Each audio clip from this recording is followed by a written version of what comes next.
Hello friends, स्वागत है आपका एक बार फिर से आपके अपने लीगल चैनल सोच पर प्रहार में। दोस्तों, आज की इस वीडियो में एक रीसेंट जजमेंट आपके सामने रखने वाला हूं जो अभी कुछ ही दिन पहले आया है। और दोस्तों, इससे आपको काफ़ी जानकारी मिलेगी और सिर्फ जानकारी नहीं मिलेगी बल्कि आपको रिलीफ देने वाला जजमेंट है, क्योंकि इस प्रकार के जजमेंट बहुत रेयर हैं। इसके बारे में मैंने कल रात को लाइव में भी जिक्र किया था। ये वही जजमेंट है दोस्तों। अब ये जजमेंट बेसिकली किस बात पे है कि अब आपको पता होगा कि आपकी वाइफ जो है वो आपके घर से जब अपने मायके जाती है तो वो जितने भी केस फाइल करती है वो अपने मायके से करती है। अगर उसका मायका मथुरा में है और आप दिल्ली में रहते हैं तो मथुरा जाके केस फाइल करेगी। यदि उसका मायका बेंगलोर में है, आप दिल्ली में रहते हैं तो बेंगलोर जाके केस फाइल करेगी। यही होता है हर मामले में। अब कुछ मामले में जो चीज़ हम देखते आए कि भाई हस्बैंड जाता है, केस लड़ता है, चलो वहाँ तक ठीक है।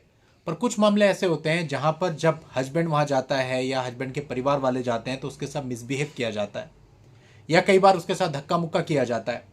कल ही मेरे पास एक ऐसा मामला आया था जहाँ उन्होंने बताया कि साहब हम वहाँ पे काउंसलिंग में गए तो हमारे जो है साहब बदतमीजी की गई, हमारी सिस्टर के साथ बदतमीजी की गई, है ना, हाथ पकड़ लिया गया, धमकियाँ दी गई, इस प्रकार की चीज़ें। या फिर कई बार आपने देखा होगा और भी ज़्यादा गंभीर अपराध बन जाते हैं। या फिर कई बार इस प्रकार की परिस्थितियां होती है कि हम दूसरे प्लेस पे जाते हैं तो सामने वाली पार्टी का पॉलिटिकल इन्फ्लुएंस होता है। तो उस चक्कर में क्या होता है कि हम लोग डरने लगते हैं वहां जाने से भी, और किस तरह से अब जस्टिस पाए एक बहुत बड़ा सवाल बन जाता है। तो ऐसे में हस्बैंड का एक कॉमन क्वेश्चन होता है, क्या सर जो वाइफ ने केसेज अपने यहाँ पे किए हैं क्या मैं उसे अपने प्लेस पे ट्रांसफर करा सकता हूँ? तो कोई भी आपको इसके लिए एक शब्द कहेगा नो, नहीं करा सकते, जो कि प्रैक्टिकल भी है। आपने कभी नहीं देखा होगा कि 498 है वाइफ ने अपने प्लेस पे किया, आपने उसे अपने प्लेस पे ट्रांसफर करा लिया, या वाइफ ने 125 सीआरपीसी या डीवी एक्ट अपने प्लेस पे किया, आपने उसे अपने प्लेस पे ट्रांसफर करा लिया। बहुत ही रेयर ऐसा कोई मामला आपको देखने को शायद मिले। अब दोस्तों, आज का जो मामला है ये इस प्रकार से है कि एक हस्बैंड था जिसके केस वाइफ के प्लेस पे चल रहे थे। अब वहां पर उसको कुछ प्रॉब्लम्स फेस करनी पड़ रही थी, जिसको लेकर के उसने सोचा कि जो वाइफ ने केस किए हैं उनको मैं अपने प्लेस पे ट्रांसफर करा लूं, और उसने एक ट्रांसफर पिटीशन उसके लिए फाइल करी और इसी मामले में ये निर्णय आया है। अब दोस्तों, इस निर्णय को ठीक से जानने के लिए पहले इस मामले के हमें थोड़े से फैक्ट्स जानने पड़ेंगे क्या थे, और फिर हम देखेंगे कि ऑनरेबल कोर्ट ने इसमें क्या कंसीडर किया और किस प्रकार से और किस हद तक पति को रिलीफ इसमें मिला है। दोस्तों, इस मामले में 2010 में दोनों पक्षकारों की शादी हुई थी। शादी के कुछ समय बाद उनके बीच में विवाद हो गया और उसके बाद जो पत्नी थी उसने अपने प्लेस पर एक एफआईआर दर्ज करवा दी 498 ए 406 आईपीसी में, और उसके बाद 125 सीआरपीसी का भी एक केस फाइल कर दिया जिसमें हस्बैंड को 15,000 रुपये पर मंथ पत्नी को देने का आदेश हुआ। जो पत्नी थी वो अपने ही प्लेस पे एक प्रैक्टिशनर लॉयर थी। अब चलिए, ये सारी चीज़ें ठीक है, लेकिन अब यहाँ पर पति के सामने एक प्रैक्टिकल समस्या आ गई। समस्या यह आई कि उसने अपने केसेस को लड़ने के लिए लॉयर हायर किए, और उसका यह कहना था कि जून 2025 में वाइफ ने अपनी तरफ से एक एप्लीकेशन या कंप्लेंट आप कह लीजिए बार एसोसिएशन को दे दी, और वो जो तीनों लॉयर थे उनके अगेंस्ट डिसिप्लिनरी एक्शन लेने के लिए कहा। अब दोस्तों, इस पर जो लॉयर्स थे उनको नोटिस इश्यू कर दिया गया। यही पूरी बात हस्बैंड ने अपने यहाँ ट्रांसफर पिटीशन में अपने आर्ग्यूमेंट्स में रखी। दोस्तों, यहाँ पर वाइफ पक्ष ने भी अपने आर्ग्यूमेंट पेश किए। उन्होंने कहा कि जो नोटिस उन तीन लॉयर्स को इशू किए गए थे वो विड्रॉ कर लिए गए थे, लेकिन ये जो बात है ये इन ट्रांसफर पिटीशंस को फाइल करते हुए कोर्ट को नहीं बताई गई है।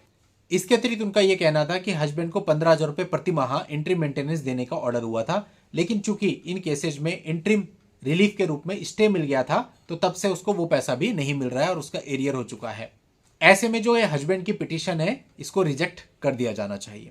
अब यहाँ पर कोर्ट को ये पूरी परिस्थिति को देखते हुए विचार करना था। कोर्ट ने इसमें कई सारे पुराने मामलों का भी हवाला लिया और कोर्ट इस नतीजे पे पहुंचा कि कोई भी व्यक्ति है उसको फेयर ट्रायल का राइट है under article 21 of the constitution of India. ये उसका एक फंडामेंटल राइट है कि वो अपनी तरफ से लीगल असिस्टेंस के लिए किसी भी अपने पसंदीदा लॉयर को एंगेज कर सकता है।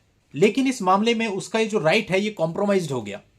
अभी इस घटना के बाद कोई भी लॉयर उसकी तरफ से उसके बिहाफ पर अपीयर होने को रेडी नहीं है, और अब जो पिटिशनर है यानी हस्बैंड है उसको कोई भी आशा नहीं है, फेयर ट्रायल की कोई आशा शेष नहीं बची है। In absence of adequate legal assistance, कोई भी व्यक्ति जो उसका फंडामेंटल राइट है लॉयर से लीगल असिस्टेंस लेने का, किसी भी लिटिगेंट को उससे वंचित नहीं किया जा सकता है। अब दोस्तों, पति ने यह बोला था कि इन केसेज को वाइफ के प्लेस से ट्रांसफर करके मेरे प्लेस पर शिफ्ट कर दिया जाए इन सब रीजंस की वजह से। लेकिन कोर्ट ने कहा फेयर ट्रायल की इस मामले में आशा नहीं रही है, उसकी तरफ से कोई लॉयर रिप्रेजेंट नहीं हो रहा है। लेकिन कोर्ट ने हस्बैंड के कहे प्लेस पर ट्रांसफर ना करके एक बीच के प्लेस पर ट्रांसफर कर दिया, यानी इन दोनों मामलों को जयपुर में ट्रांसफर कर दिया गया। 498A भी ट्रांसफर कर दिया, 125 CRPC भी ट्रांसफर कर दिया। यानी ना तो वाइफ के प्लेस पे अब केस रह गया और ना ही हस्बैंड के प्लेस पे, एक बीच की सिटी रख दी कि ये जयपुर में चलेगा। तो दोस्तों यहां पर ये हस्बैंड को बहुत बड़ा रिलीफ मिल गया है, क्योंकि अदरवाइज वो बहुत परेशान होता है और ऐसा बहुत सारे लोगों के साथ होता है जहां पर वो लोग परेशान है, लेकिन 125 CRPC और 498A का ट्रांसफर वो लोग ये सोच के फाइल नहीं करते हैं कि ट्रांसफर नहीं होगा, और काफ़ी हद तक इसमें रियलिटी भी है, बहुत ही रेयर केस में ट्रांसफर होता है। तो अब ये केस आप देख लीजिए, इसके जो फैक्ट्स हैं वो आप देख लीजिए, इन केसेज में क्या हुआ। तो ऐसी कोई परिस्थिति अगर आपके साथ बन रही है तो आप भी इन केसेज को अपनी प्रोटेक्शन के ग्राउंड पे या फेयर ट्रायल के ग्राउंड पे ट्रांसफर करने के लिए पिटीशन डाल सकते हैं। उसके बाद फिर कोर्ट की डिस्क्रिप्शन है वो किस तरह से आपके पूरे मामले को देखती है। दोस्तों इस मामले का लिंक आपको इस वीडियो के नीचे डिस्क्रिप्शन में मिल जाएगा, वहां जाके आप इस पूरे मामले को जान सकते हैं। आज की इस वीडियो में इतना ही। नेक्स्ट वीडियो में नई जानकारी के साथ मैं आपसे फिर मिलूंगा, तब तक के लिए goodbye and thank you for watching. Take care.